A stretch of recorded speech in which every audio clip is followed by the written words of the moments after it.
Alam mo yung TDSI, ang view ko dyan, it's a beginner's course. No?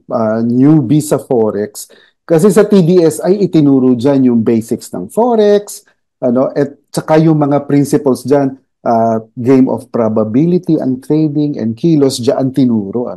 Tapos yung exposure sa mga bets or dun sa size nung taya natin, gradual din. Nagsimula tayo sa 0.01 na lot size and then papataas.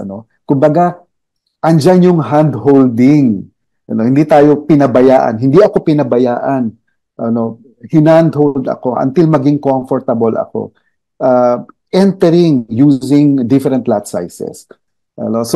Kumbaga, meron din siyang trade management aspect.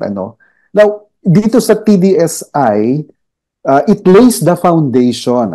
Andyan yung concepts and actual trading, which results to building experience.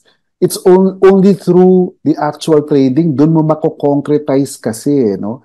Yung lahat ng mga concepts, yung mga lahat ng pinag-aaralan. And makita how it really happens on real life.